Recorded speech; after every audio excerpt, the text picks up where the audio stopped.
I came to work today a little bit earlier than other days. Drinks and coffee, checking the email, and then I recognized that one of my new colleague, whom newly married, did not come to the office.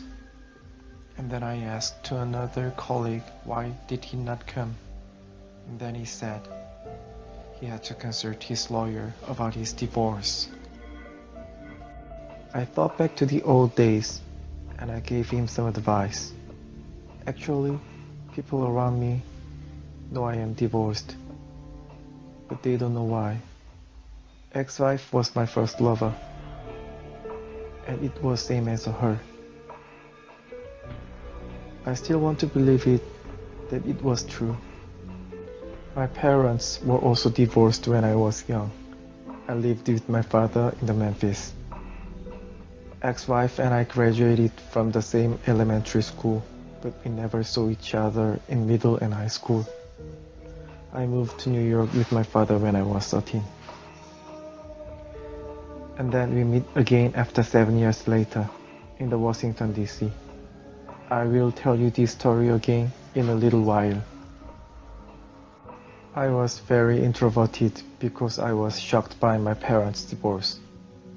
I was bullied at school. The only one hobby was raising bugs at home. My nickname was Scumburger at that time. Fortunately, I found out later, but she said she didn't remember seeing me in elementary school. I am not handsome. I hurt my back when I was in high school. I worked hard at rehab. I getting tall, lose weight, and a little bit worse, seeing. The doctor said I could not run because of a lot of nerve problem. But I finished the half marathon when I was in the 3rd grade of high school. Doctor always say like that. I met her again when I was 21.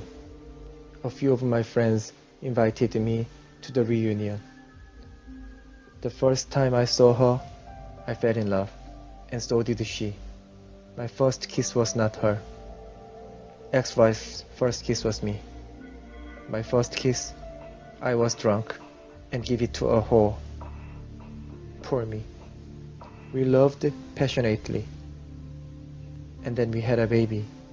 I proposed to her, and she accepted me. It's pretty romantic up to here, isn't it? A bully fell in love with his first lover and finally marries. Usually, when you experience a divorce from your parents as a child, you take the same step easily, and so do I. We were both too young. My father was a hero in the September 11 attacks. He saved several injured citizens, and he suffered from pneumoconiosis as other heroes did. He died when I graduated from college. Ex-wife was pregnant at that time.